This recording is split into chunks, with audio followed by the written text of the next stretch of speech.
Attention, not events, governs stability. Hold this point steady as we begin.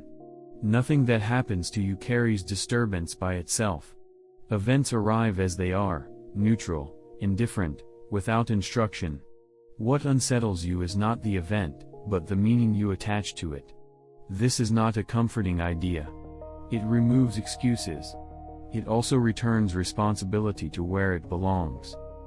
You are not disturbed because something occurred. You are disturbed because your mind judged it as harmful, unfair, threatening, or unacceptable. That judgment felt immediate, but it was still yours. Even when the reaction seems automatic, the agreement with it is not.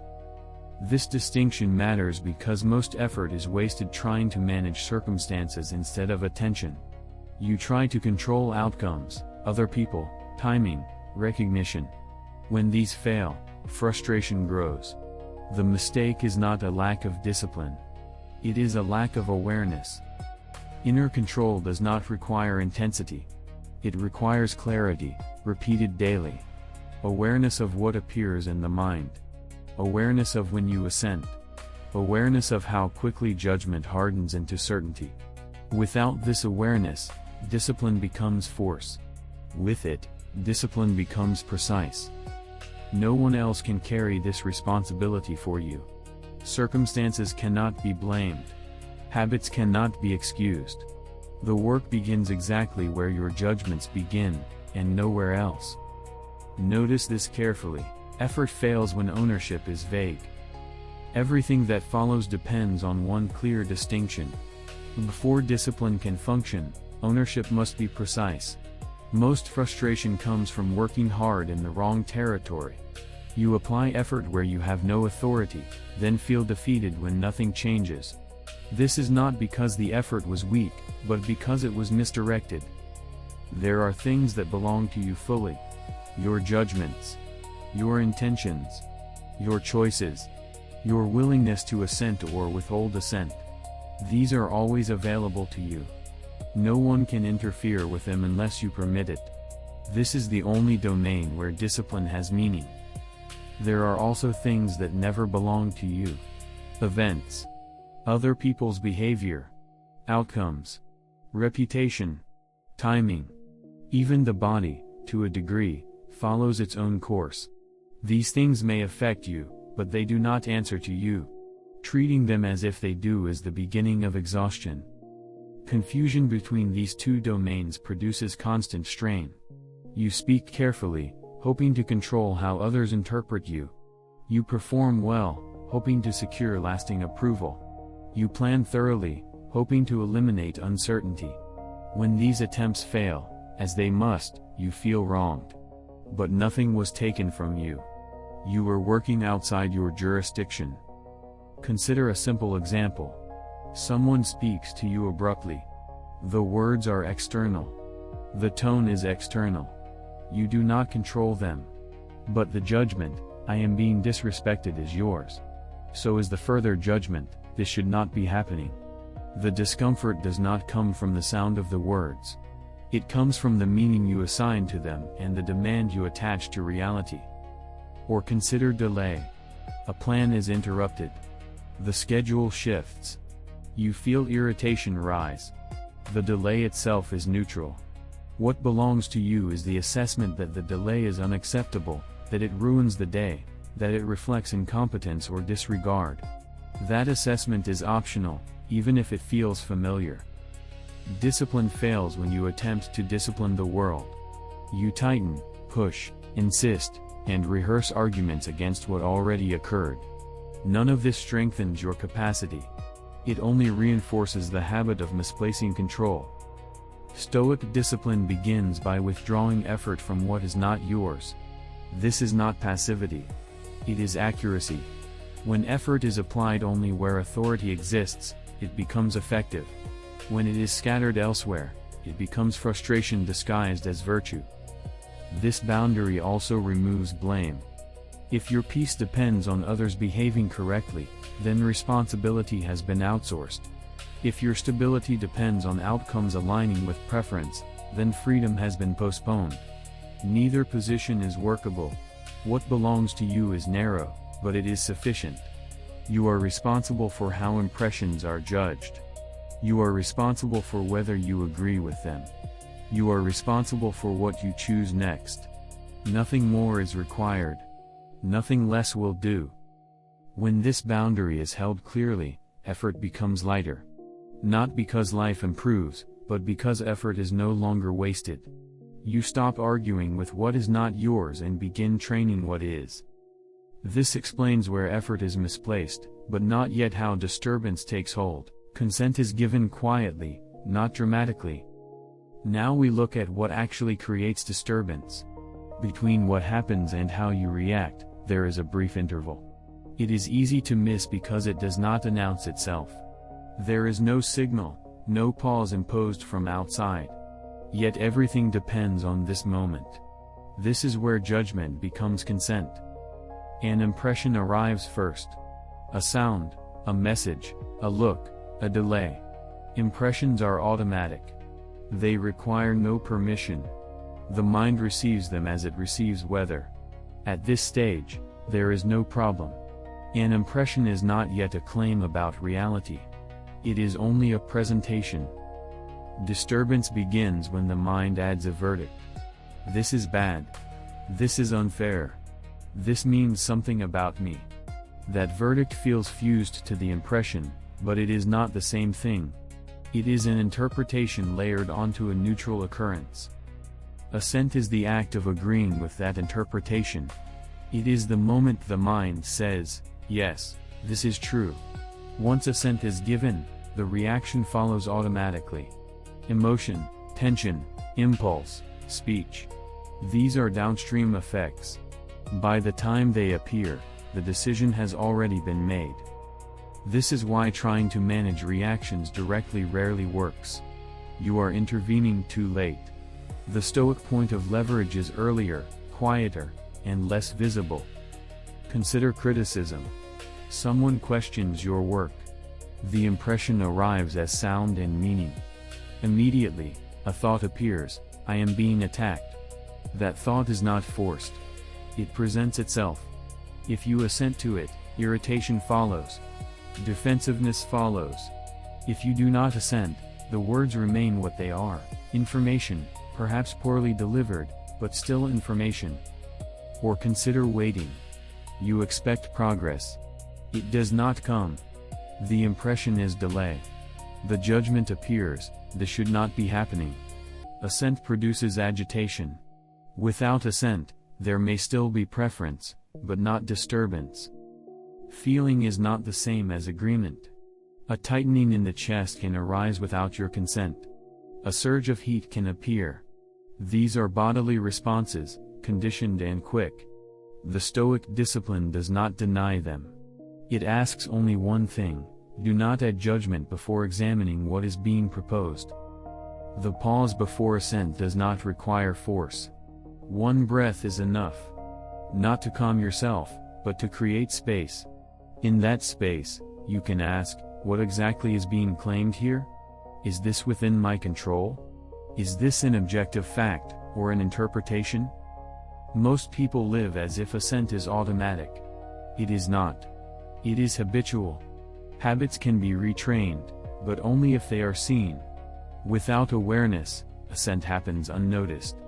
With awareness, it becomes optional. This is where inner freedom exists, not in controlling impressions, but in deciding which ones deserve agreement. Every time you withhold assent from an unexamined judgment, you strengthen this capacity. Every time you agree reflexively, you weaken it. Nothing external needs to change for this to be practiced. The opportunity appears constantly, in minor moments, where the stakes feel low but the pattern is the same. Understanding the mechanism is not enough. It must be trained. Discipline trains attention, not endurance. This is where most people misunderstand discipline.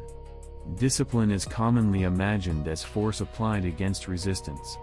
You tighten your jaw, suppress reactions, endure discomfort, and call this strength. For a time, this may appear effective. Eventually, it collapses. What is forced must be continually forced. When pressure rises, the system fails. Stoic discipline is something else. It is training, not punishment. It does not aim to overpower impressions, but to educate judgment. The goal is not to feel nothing. The goal is to choose deliberately. Training works before pressure appears. You do not wait for a crisis to decide how to respond. You rehearse attention in ordinary conditions, where mistakes are inexpensive and correction is possible. This is how habits are formed, quietly, without drama. Ascesis, the Stoic word for discipline, refers to practice, repetition, refinement. The same way the body learns coordination through repeated movement, the mind learns discernment through repeated observation. Each time you notice an impression and pause before agreeing, you strengthen the capacity to do so again. This is why willpower is unreliable. Willpower reacts to difficulty. Training prepares for it. When an unexpected event occurs, there is no time to construct a response from scratch. What appears is what has been practiced. Discipline does not remove emotion. It changes the sequence. Emotion may still arise, but it no longer dictates action. You feel irritation without speaking sharply. You feel disappointment without collapsing into complaint. The feeling passes because it is not reinforced by judgment. Many abandon this practice because it feels unimpressive. There is no visible struggle, no sense of heroism. But this quietness is the point. The mind becomes stable not through intensity, but through familiarity with its own operations. Training also requires precision. You do not attempt to correct everything at once. You choose small moments. A minor inconvenience. A brief delay. A casual remark. These are sufficient. If discipline cannot be practiced here, it will not appear under strain. Each successful pause builds trust. Not confidence in outcomes, but confidence in your ability to respond. Over time, the urge to react weakens. Not because it is suppressed, but because it is no longer believed without question. Discipline fails when it is treated as resistance. It succeeds when it is treated as education. You are not fighting the mind. You are instructing it. Training remains abstract unless it appears in daily life. Attention is practiced where nothing seems important. This practice is proven in ordinary moments. Philosophy often fails because it is reserved for extremes. People imagine discipline appearing only in crises, arguments, losses, or major decisions. But the mind is not trained there. It is trained in repetition, and repetition lives in the unremarkable parts of the day. Daily awareness begins with expectation. Not pessimism, not anxiety, but accuracy. You anticipate that interruptions will occur, that plans will shift, that people will act according to their own judgments, not yours. When these things happen, they are no longer insults. They are confirmations. This removes surprise, which is the fuel of irritation. The first practice is anticipating impressions. Before the day unfolds, you remind yourself that impressions will arrive uninvited. Noise, delay, disagreement, fatigue. This is not rehearsal of suffering. It is preparation of judgment. When the impression arrives, the mind recognizes it as familiar, not urgent. The second practice is the pause before assent. This is the central act. It does not require withdrawal from life or extended reflection. One breath is enough. Not to relax, not to calm, but to interrupt automatic agreement. In that breath, you ask nothing elaborate. You simply refrain from saying yes too quickly. Most reactions gain their power from speed. Slow the process slightly, and their authority weakens. You may still choose to act. You may still speak. But the action will be deliberate rather than compelled. The third practice occurs at the end of the day. Review, without praise or guilt. You look back at moments where assent was given too quickly. You notice where awareness appeared and where it did not. This is not an audit of worth. It is an examination of habit. Guilt is itself an unexamined judgment. It adds a second layer of disturbance without improving clarity. Praise can be equally distracting, turning practice into performance. The review is factual. What happened? Where judgment intervened? Where it did not? Nothing more is required. These practices are small by design. They are meant to be sustainable. Discipline that depends on intensity cannot be maintained. Discipline that depends on attention can. Notice how often opportunities appear. A notification interrupts focus. A comment is misunderstood. A plan takes longer than expected. Each instance is a complete training session. No additional hardship is needed. Over time, the mind begins to recognize impressions without immediately clinging to them.